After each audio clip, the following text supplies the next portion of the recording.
रानी, याद है उस दिन अदालत में पब्लिक प्रोसिक्यूटर ने मुझसे कई सवाल पूछे कि आपकी शादी अरेंज है या नहीं, आपको अपनी बीवी को जानने का मौका मिला या नहीं।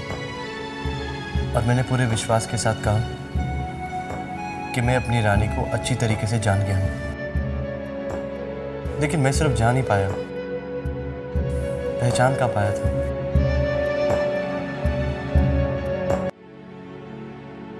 कितना गलत था। मुझे लगता था कि मैं तुम्हारी दिल की हर बात को समझ सकता हूं, तुम्हारी आंखों से तुम्हारे दिल की हर बात को जान सकता हूं। लेकिन नहीं, तुमने इतनी बड़ी बात कितनी सफाई से मुझसे छुपाई। राज, आप क्या कहना चाह रहे हैं? हम समझ नहीं रहे हैं। मैं तुमसे कहना चाहता हूं कि मैं तुम्हें अब अच्छी तरीके से जान गया हूं और पहचान भी गया हूं कि कितना बड़ा दिल है तुम्हारा। और तुमने मेरे घर को, मेरे घर के लोगों को इस तरह अपना लिया है कि तुमने सलोनी का इतना बड़ा दोष अपने सर पर ले लिया। हमने कहा था सलोनी को।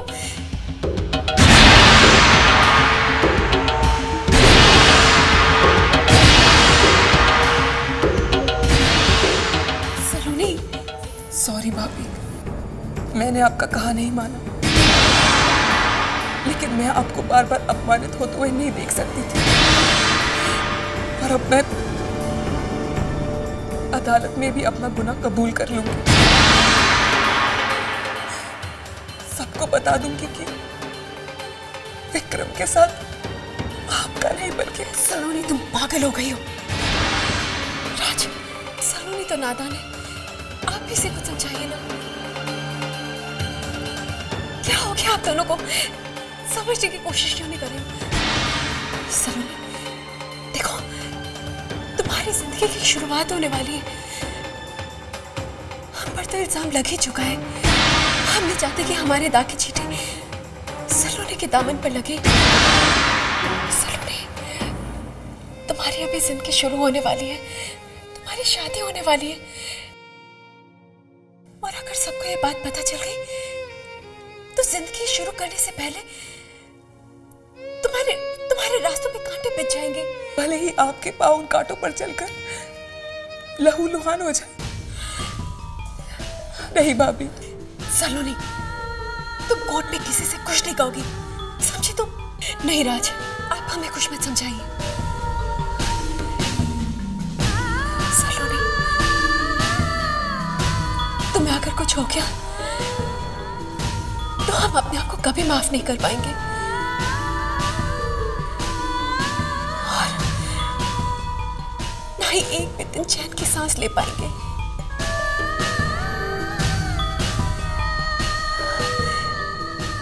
आप दोनों को हमारी कसम।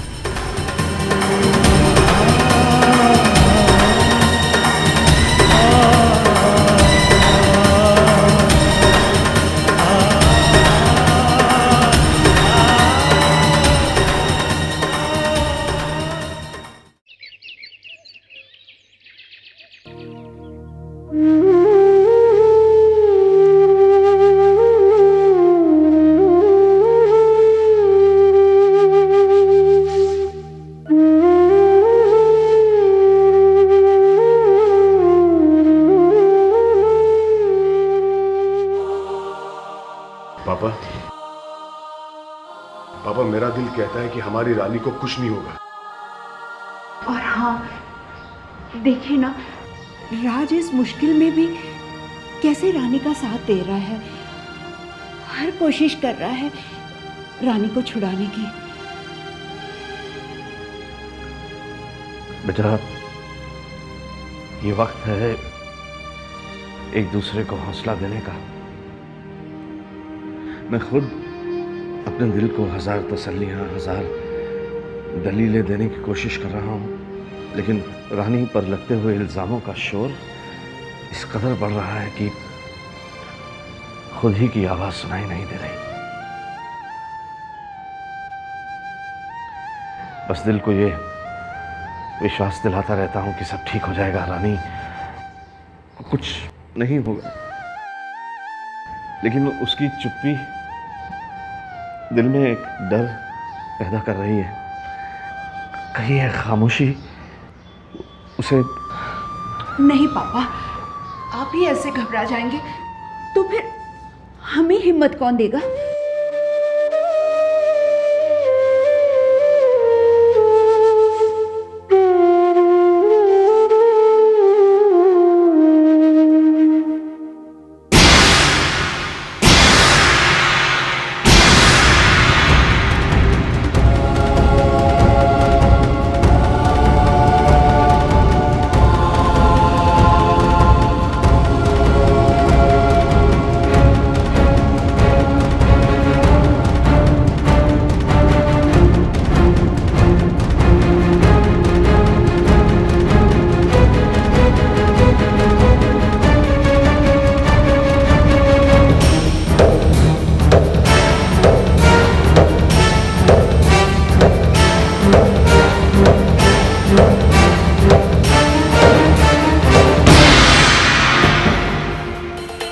समझती क्या है अपने आप को?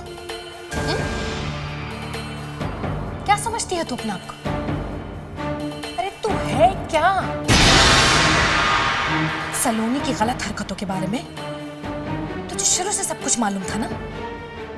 फिर तूने घर वालों को बताने की जरूरत नहीं समझी? तूने ये सोचा कि मैं महारानी, मैं सब कुछ ठीक कर लूंगी। घर वालों से तो बताना चाहिए था, वो नहीं बताया, कोई बात नहीं।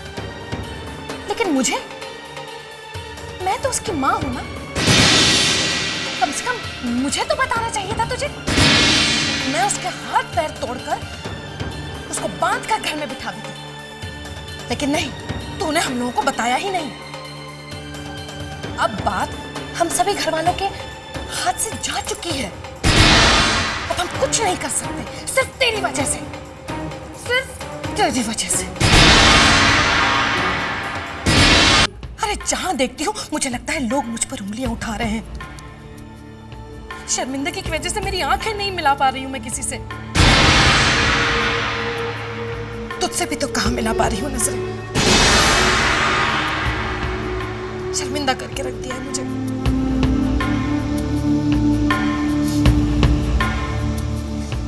जब मैं तुझे ब्याह कर इस घर में लाई थी ना, तब मैं बहुत खुश थी कि मैं बहू को लेकर आई हूं और ढेर सारी दौलत उसके साथ आएगी।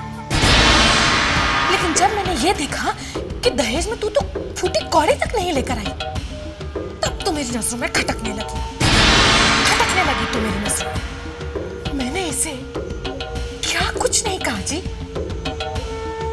मैंने इसे गालियां दी, कोसा, लेकिन ये भगवान, ये तो न जाने किस मिट्टी की बनी हुई है। इसने कभी पलटकर मुझे कोई उल्टा जवाब नहीं दिया, कभी किसी से मेरी शिकायत तक नहीं की।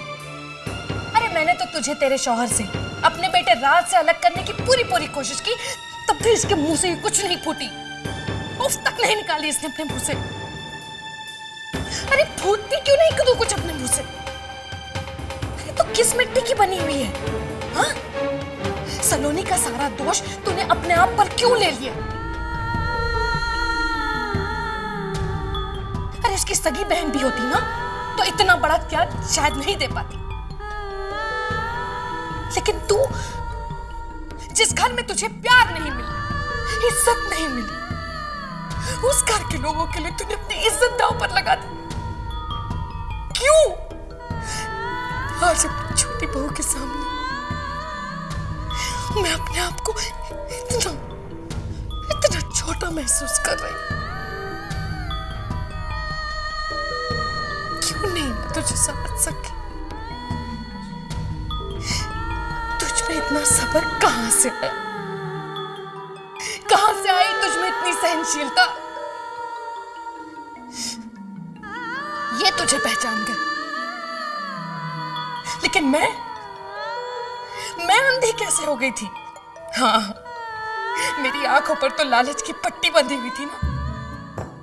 दहेज और पैसों के लालच में मैं अंधी हो गई थी। अरे लानत है मुझ पर। और जी लानत है उन सभी सास ससुर पर जो अपनी बहुओं के साथ ऐसा व्यवहार करते हैं, जो ये भूल जाते हैं कि जो उनकी बहू है वही तो उनकी असली लक्ष्मी है। उसके साथ आया धन दौलत वो कुछ भी नहीं है। रानी मैं क्यों नहीं देख पाई वो अच्छे संस्कार जो तेरे पापा ने तुझे दिए थे? मैं क्यों नहीं देख पाई वो प्यार जो तू हम लोगों के साथ बांटने के लिए आई थी? क्यों नहीं देख पाई मैं?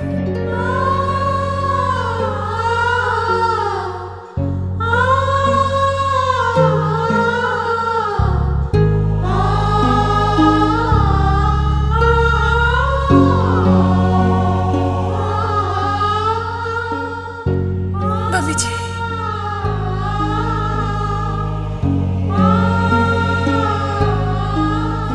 मम्मी जी मत बोल मुझे।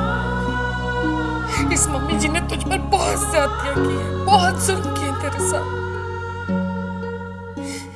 बहू बनाकर लाई थी तुझे, लेकिन तूने तो बेटी बनकर मेरा दिल ही छूए। अब मैं मां बनकर तुझे ढेर सारा प्यार देना चाहती हूँ, ढेर सारा प्यार।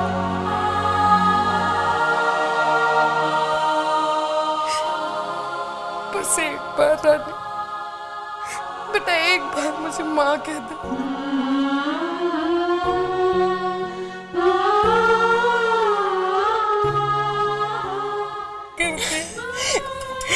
माफ कर दे मेरे बच्चे, मुझे माफ कर दे बेटा, माफ कर दे माँ, माफ कर दे मुझे, माफ कर दे।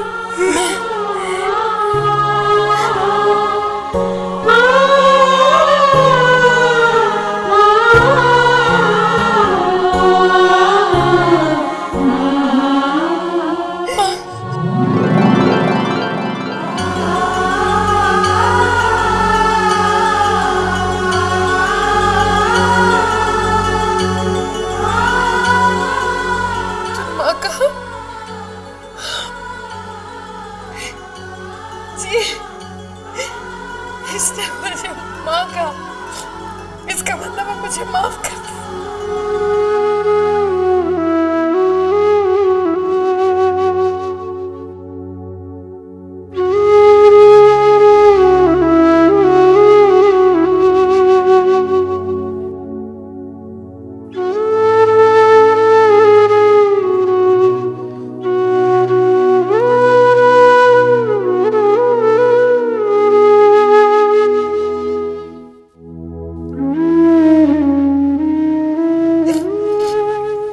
रानी बेटा, पत्थर को कभी पिघलते हुए देखा है? देख कितना बड़ा चमत्कार कर दिया तूने।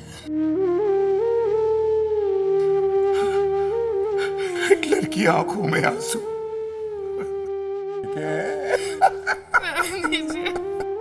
रहने दीजिए आप। अजी आप देखिएगा, अभी जो चमत्कार होने शुरू हुए ना, ये कभी खत्म नहीं होंगे।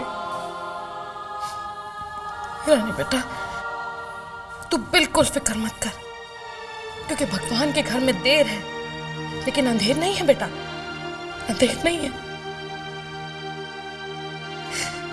आप देखना कल कोर्ट में भगवान कोई ना कोई चमत्कार जरूर दिखाएंगे। हाँ, मेरे बच्चे की इज्जत पर कोई आंच नहीं आएगी और ना ही हमारे परिवार पर कोई आंच आएगी। जी सब ठीक हो जाएगा, देखना सब ठीक हो जाएगा, मैं कह रही हूँ ना।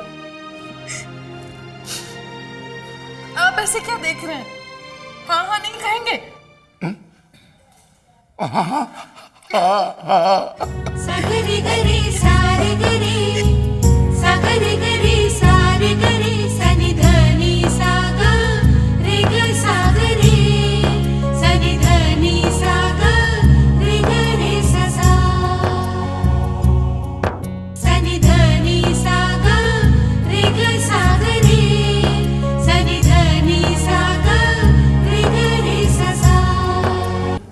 देखो Raj, let me be very clear. मैं आप लोगों को साफ साफ कह देना चाहता हूं, कोई भी झूठी उम्मीद नहीं दिखाऊंगा मैं। देखिए, एक वकील के लिए केस जीतना तभी आसान होता है जब उसका क्लाइंट उसका पूरा पूरा साथ दे, उससे कुछ ना छुपाए। और जैसा कि आप देख रहे हैं कि रानी तो हमारा साथ बिल्कुल नहीं दे रही। वो कुछ बोलती नहीं, कुछ बताती नहीं। देखिए, लास्ट हियरिंग में तो हमने सबूत इकट्ठे करने का कारण दे करके कोर्ट से थोड़ा टाइम ले लिया था, लेकिन हुआ क्या? ना ही हम सबूत इकट्ठे कर पाए और ना ही रानी की चुप्पी तोड़ पाए। आज अदालत में हमारा पक्ष कमजोर रहेगा। आई एम सॉरी टू से, रानी को सजा हो सकती है।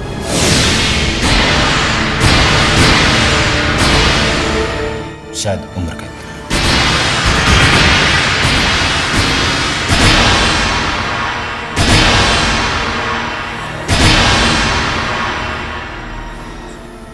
वकील साहब, कुछ भी कीजिए, कैसे भी, बस हमारी बच्ची को बचा लीजिए।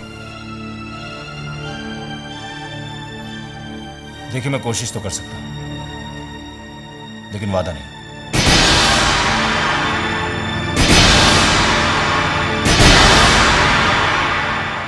अदालत की कार्रवाई शुरू की जाए। योर ऑनर, मेरे काबिल दोस्त आज रानी की बेगुनाही के लिए कुछ नए सबूत अदालत में पेश करने वाले थे, मगर अब तक ना कोई नया सबूत पेश किया गया और ना कोई गवाह। योर ऑनर, यह बात साफ करती है कि यह अदालत का समय बर्बाद किया जा रहा है। मैं फिर अपनी बात को दोहराता हूं कि रानी गोयल के विक्रम के साथ नाजायज संबंध थे, और वही संबंध जब इनकी निजी जिंदगी में आड़े आने लगे तो इन्होंने निर्ममता से विक्रम का कत्ल कर दिया।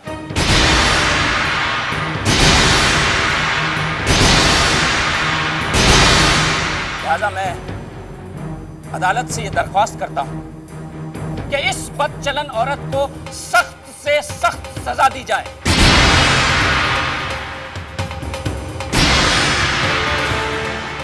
और ऐसी सजा जो मिसाल बने उन तमाम बदचलन औरतों के लिए जो इसकी तरह समाज में कुछ भी करने के लिए स्वतंत्र हैं।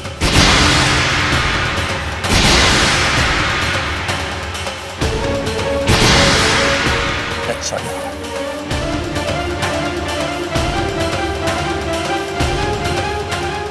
आपको अगर अपने बचाव में कुछ कहना है तो कह सकती है। नहीं सर, हमें अपना जुर्म कबूल है।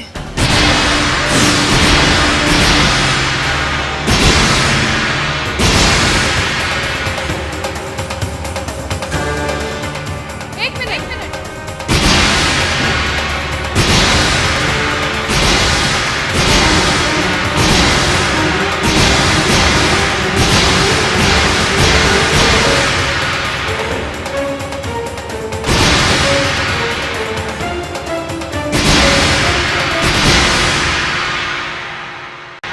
नहीं सर, हमें अपना जुर्म कबूल है।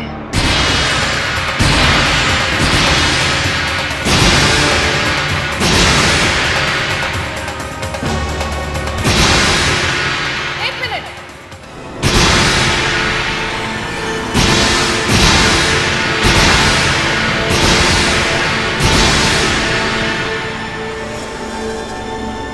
रानी ने कोई गुनाह नहीं किया जज साहब, कोई गुनाह नहीं किया। आपको जो कुछ कहना है यहाँ विटनेस बॉक्स में आकर कहिए।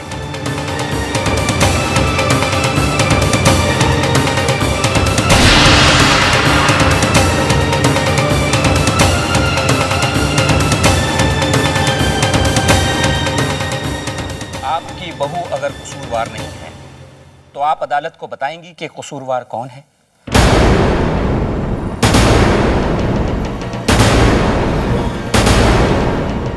बोलिए।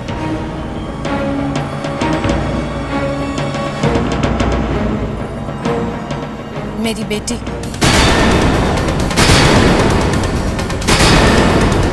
सलोनी।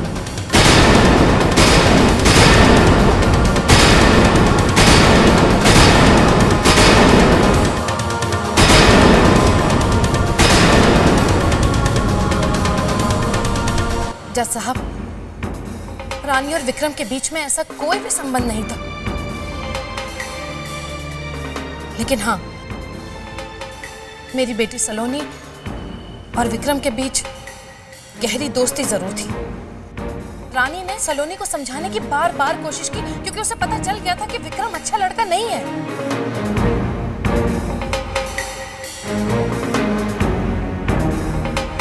फिर जब सलोनी की बात समझ में आ गई तो उसने विक्रम के साथ नाता तोड़ दिया। ये बात विक्रम को बिल्कुल ही अच्छी नहीं लगी जज साहब, बिल्कुल अच्छी नहीं लगी। उसने मेरी बच्ची को धमकाना शुरू कर दिया, डराना शुरू कर दिया।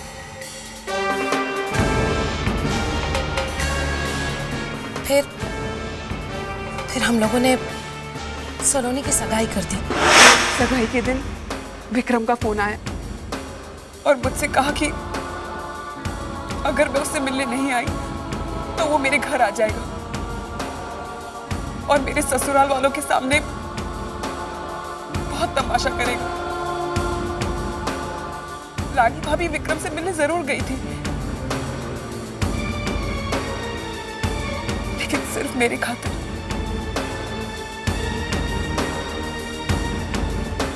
रानी भाभी अगर अभी चुप है तो सिर्फ मेरी वजह से। वो बिल्कुल बेकसूर है, उनका दामन एकदम साफ है।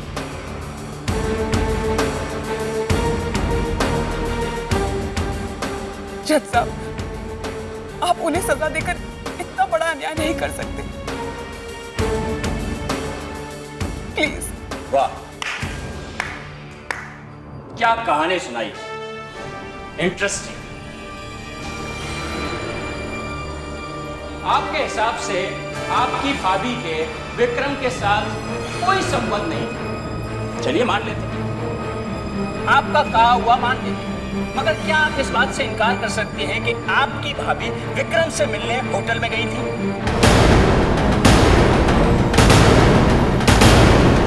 Point to be noted your honour, यहां पर मुकदमा विक्रम की हत्या का चल रहा है। इस बात का नहीं कि उसके किसके साथ संबंध थे या नहीं।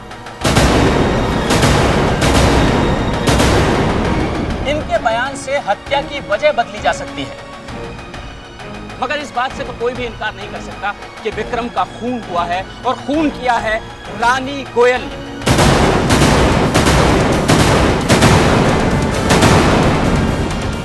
योर ऑनर, ये गुस्से में भरी हुई होटल के कमरे में पहुंची विक्रम से मिलने के लिए। उन्होंने अपनी ननंद को छोड़ने के लिए कहा, विक्रम नहीं माना, इन्हें गुस्सा आया और इन्होंने बारटूल उठाकर उनके सर पर दे मारा।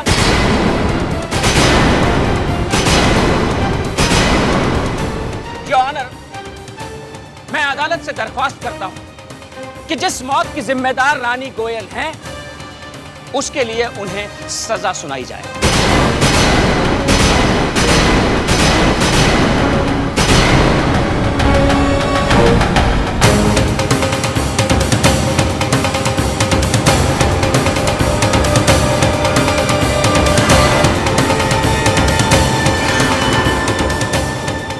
तमाम गवाहों, सबूतों और वकीलों की जिरह के मद्देनजर अदालत इस नतीजे पर पहुंची है कि विक्रम का खून रानी के हाथों हुआ है।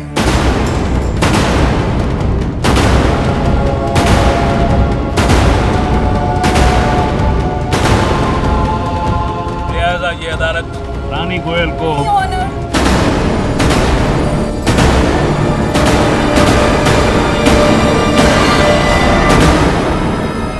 कोई भी फैसला सुनाने से पहले आपको मेरी एक बात सुननी होगी। कि विक्रम का खून रानी के हाथों हुआ है।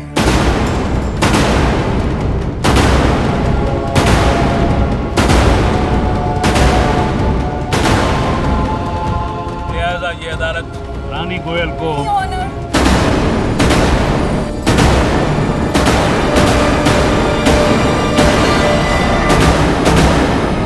कोई भी फैसला सुनाने से पहले आपको मेरी एक बात सुननी होगी। आपको जो कुछ कहना है यहाँ विटनेस बॉक्स में आकर कहिए।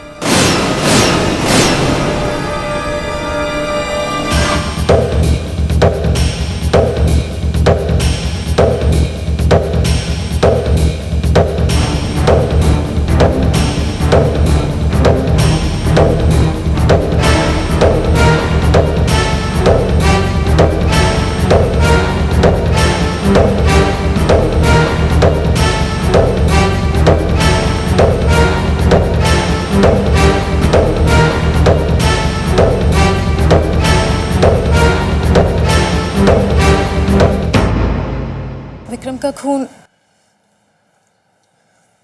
रानी ने नहीं किया,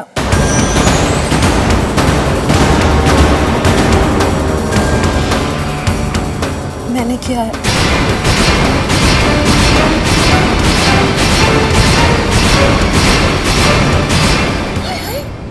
योर ऑनर, अब ये कौन है? यहाँ हत्या जैसे सीरियस केस की सुनवाई चल रही है और इन लोगों ने यहाँ तमाशा खड़ा किया हुआ है। मैं अदालत से दरख्वास्त करता हूँ कि रानी गोयल को उनके गुनाह की सजा सुनाई जाए। अदालत न्याय का मंदिर होती है। यहाँ पर किसी भी नतीजे पर पहुँचने से पहले हमें हर किसी को अपनी बात कहने का मौका देना चाहिए। कहिए। हाँ जज साहब, मैं विक्रम से बहुत प्यार करती थी, पर विक्रम वो तो सिर्फ मुझसे प्यार करने का नाटक करता था। जज साहब, उसकी असलियत तो ये थी कि वो एक बिगड़ा हुआ अमीरजादा था जो हम जैसी मिडिल क्लास लड़कियों को ऊंचे ऊंचे सपने दिखा के अपनी मीठी मीठी बातों में फंसा लेता था और फिर उनकी मजबूरी का फायदा उठा रहा था। जज साहब, जब मुझे पता चला कि विक्रम मुझे धोखा दे रहा है तो मैं सह नहीं पाई। मेरे मन में हजारों सवाल उठने लगे कि आखिर जिसे मैं अपना तन मन सब कुछ दे चुकी हूँ वो मुझसे इस तरह से क्यों पेश आ रहा है। उस दिन जब मैं उसके कमरे में पहुंची तो वहां पे अंधेरा सा था और फिर अचानक किसी ने मेरा पाँव कस के पकड़ लिया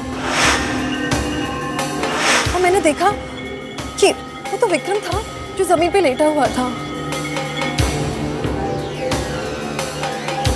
वो बुरी तरीके से जख्मी था जज साहब और उसके सर से खून भी बह रहा था। फिर वो उठ के मेरी तरफ बढ़ने लगा।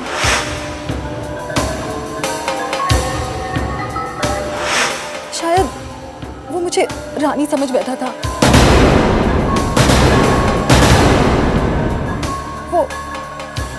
वो मेरा गला दबाने की कोशिश करने लगा। मुझे लगा शायद वो मुझे मार देना चाहता है और मैंने उसे जोर से धक्का दे दिया। वो जाके बार टूल्स पे गिर गया और उसकी मौत हो गई।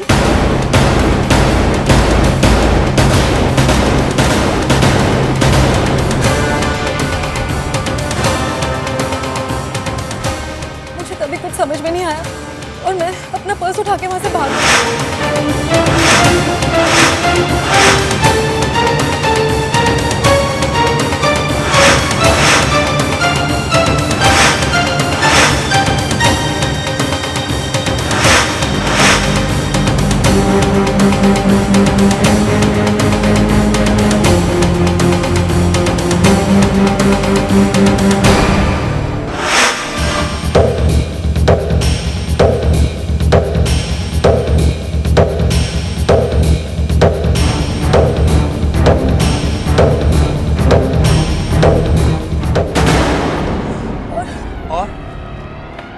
और क्या? आपने आज के दिन तक इंतजार किया अपना मुंह खोलने के लिए ताकि इस केस को और उलझाया जा सके। नहीं जज साहब, दरअसल उस दिन उस हादसे के बाद मैं बहुत डर गई थी और मैं घबरा के पूना चली गई मेरे अंकल के पास। जब मैंने न्यूज़पेपर में पढ़ा कि उस पापी विक्रम कोठारी की हत्या के जुर्म में रानी को गिरफ्तार किया गया तो रानी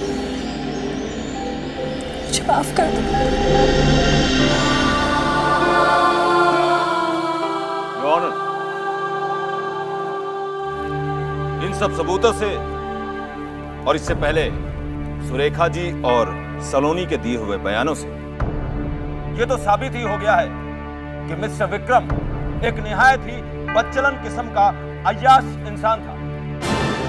भोली भारी लड़कियों को फंसाना, उन्हें अपने जाल में फंसाकर उनकी इज्जत के साथ खिलवाड़ करना उसका एक शौक था। योर ऑनर, और रितु के हलफिया बयान से यह भी बात साबित हो गई कि मिस्टर विक्रम का खून मिसेस रानी गोयल ने नहीं, रितु ने किया, वो भी अपने बचाव। योर ऑनर, अब फैसला अदालत के हाथ में। That's all.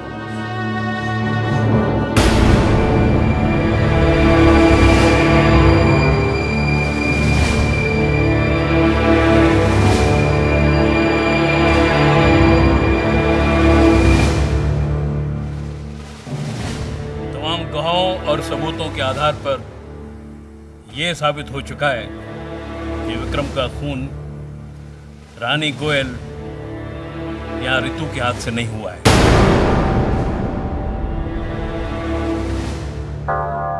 विक्रम हालात के शिकार हुए हैं। ये अदालत पुलिस को आदेश देती है कि वो इस केस की दोबारा छानबीन करे।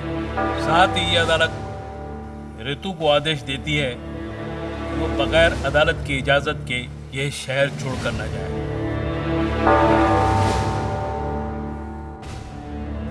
और साथ ही ये अदालत रानी गोयल को बाइज्जत बरी करती है।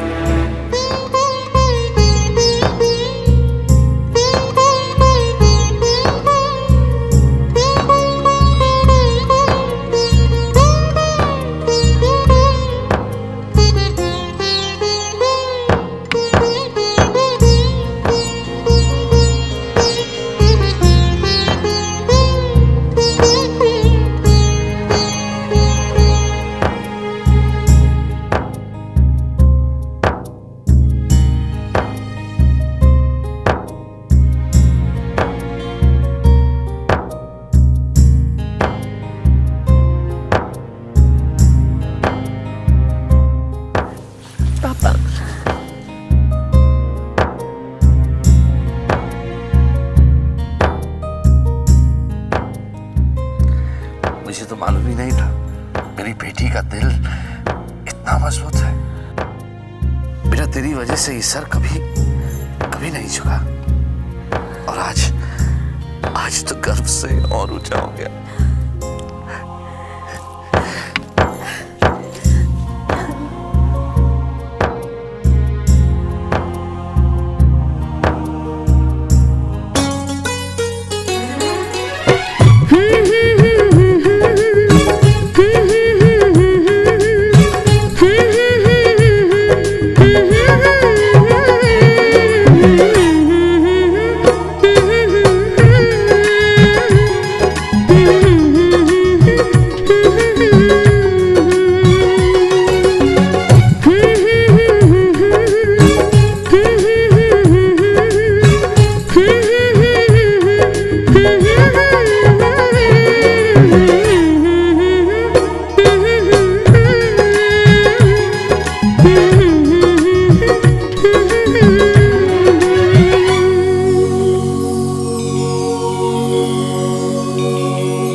भाई साहब, आपने तो मेरी झोली में हीरे की कड़ी डाली थी। ये तो मेरी फूटी किस्मत, बदकिस्मती भाई साहब, जो मैंने उसे पत्थर का टुकड़ा समझ लिया।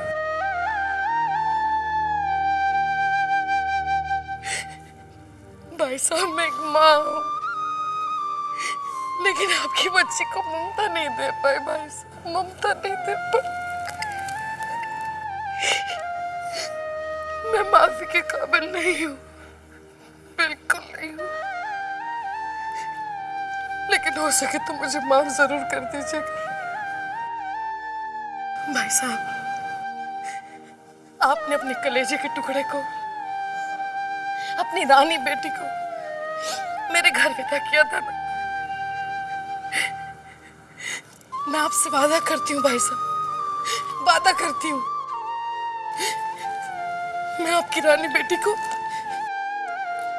अपने घर की महारानी बनाकर रखूंगी।